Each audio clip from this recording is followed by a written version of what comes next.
The federal government is moving to fulfill one of its main campaign promises to cut cell phone bills by 25%. The feds are giving the big three wireless providers 2 years to drop their prices or else they'll face, quote, consequences. Navdeep Bains is the Minister of Innovation, Science and Industry. He joins us now from Toronto. Hi, Minister. Thanks for being with us. Well, thanks very much for having me on, Vashi. Minister, you want the big three cell phone carriers to lower their prices by 25% over 2 years. If they don't do that, what happens? Well, that's the campaign commitment that we made. We're honoring that campaign commitment today by putting forward a plan to say that we have clear goals and clear targets to reduce cell phone bills by 25%. And if they're unable to do that, there's real accountable measures in place. We could proceed with additional regulatory measures, for instance, how we deploy future spectrum, or looking at MVNOs as a means to drive more competition, which will bring about more innovation and help reduce prices. Can you explain what those consequences are in layman's terms? Do you mean that you could limit the amount of carriage that those companies get? What exactly will you do that will force their hand? It's a very fair point. Spectrum is absolutely essential for the telecommunication companies. It's like oxygen for them. And for the average viewer, spectrum are radio waves where data flows, how people connect with one another. It's what makes smartphones smart. And so it's absolutely critical that they have access to this very finite, precious resource. And we as a government have an auction policy to deploy this resource. If the companies are unable to hit that 25% target, we'll reevaluate our deployment techniques to focus on regional players, therefore driving more competition, which will bring about lower prices. That's what we've done in the past. That's what we announced today with the set aside with the new spectrum for the 3,500 megahertz. So let me ask, because you have changed the game so that regional players are able to compete better, and therefore the price has gone down. My information from the CRTC is between 2015 and 2018, the price per gigabyte of data went down by 56%. Why do you feel further intervention is necessary? And don't you think by forcing the major companies to drive down their prices, it's actually going to make it harder for the little ones to compete? It's a great point, Vashi. Prices have come down. That's what the Wall report today that we published indicates as well. So we've made progress. And it's important to know we've got incredible networks, global networks that are well recognized internationally.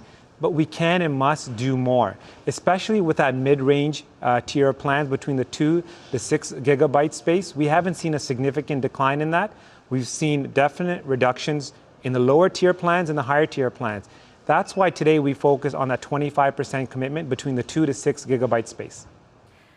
Are you giving, when you say that you're willing to sort of manipulate the auction again, is that a guarantee? I'm just trying to, I mean, governments prior to you have, I think Canadians are used to getting the promise that their cell phone bills are going to go down vis-a-vis government action, and that hasn't happened. I just want to be specific here. Is there a direct consequence if the company doesn't comply, or will you just consider potential consequences? There's one additional measure that we announced today that highlights the concern that you've raised with regards to accountability, and that means greater transparency as well. We're going to be providing quarterly updates to Canadians from the data that we collect through Statistics Canada for each plan by each carrier, so Canadians can see how each company is performing in the coming 2 years. That level of accountability and transparency will make it very clear that we're monitoring this. Canadians are monitoring this, and we need to see that desired outcome, which is a 25% price reduction in 2 years. But monitoring it doesn't guarantee that it will happen. Well, they know that this is a policy directive from the government. They know that this is a campaign commitment. They know that we have a plan in place through spectrum allocation that we've just done through the set aside to promote more regional competition. And that's important to note. In the regions where we have strong competition, prices are 45% less.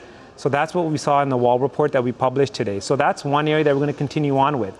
But between that 2 to 6 gigabyte space, we haven't seen a significant decrease. That's why we put forward this 25% reduction plan in place. And companies know that this is a real target. There's greater transparency, and there's meaningful accountability. When it comes to mobile virtual network operators, they operate on the networks of these large carriers at fees determined by the CRTC. If they're able to proceed with MVNOs, this is a significant concern raised by the telecommunication companies at the CRTC hearings in the last few weeks. So clearly they know that this is a real measure that we can proceed with to drive down prices. I'm not going to prejudge the work of CRTC, of course, but this is an example of an accountability mechanism that we have in place to make this promise real for Canadians. Minister, I also want to ask you about Huawei, which falls under your jurisdiction. When is your government going to announce whether or not Huawei will be allowed to participate in Canada's 5G network? So we don't have a particular date or timeline that I can announce at this moment, but we are doing our due diligence. We're engaging with our allies. We're working with experts and the national security agencies in particular. Minister Blair, Minister Sajjan, and myself are constant contact and evaluating the rollout of 5G. We will make sure that we proceed in a manner that's in our national interest. We won't get bullied by any other jurisdiction. We're going to make sure that we make a decision that protects Canadians going forward, particularly with this technology that's going to be so critical, and the impact that it'll have on our day-to-day lives is going to be fairly significant. We want to be thoughtful and very deliberate about the decision we make to protect Canadians. Minister, when you say you won't be bullied by other jurisdictions, are you referring to the United States? No, basically that means we will make our own independent determination. Well, what do you mean by bullying? Clearly have their own objectives, their own policy. Well, maybe that wasn't the right choice of words, but we won't be influenced by other jurisdictions. We'll make our own independent decision. Are you sure that your impression is not that you're being bullied by the United States? We've heard President Trump speak explicitly about this. We know that many senators and congressmen and women on both sides of the aisle have warned that intelligence sharing relationships will suffer with this country if Canada makes the decision to allow Huawei. Is the United States bullying Canada? Look, countries have raised their concerns. We're engaged with our Five Eyes partners. We know that this is a very important issue. What I'm saying and what I want to reiterate is, again, that we will make our own independent decision based on our own analysis with our own national interest at play. Of course, we're going to engage with our allies, including the United States. Of course, we're going to hear the concerns from the recent decision made by the UK. But we will make a decision that makes sense for Canadians and protects Canadians. Has the delay in making that decision allowed Huawei already to enter, to some degree, the 5G network? And I'm asking because Telus has announced plans to move ahead with its own 5G network plans, and they will use components built by Huawei. That is correct. The companies make their own determination. They have their own risk tolerance levels. They have their own business plans and their fiduciary responsibility to their shareholders. But they also recognize that we've engaged with them and that we're being very thoughtful, doing our due diligence, examining all the relevant facts. And we're going to make a broad 5G-related decision on a going forward basis. Companies are completely at liberty to make their own decisions at this point, but they recognize that we too are examining all the necessary information to make a thoughtful decision. Why can't you provide Canadians with a date? I take your point on doing your due diligence. It's been years now, to be fair. Yep. Is the decision a political one, and is it predicated on the case involving Huawei's CFO, Meng Wanzhou? I think the decision, and I firmly believe this, is going to be based on the safety and security and well-being of Canadians. We want to make sure in this new data and digital-driven economy that when 5G is deployed, it's done in a manner that protects Canadians.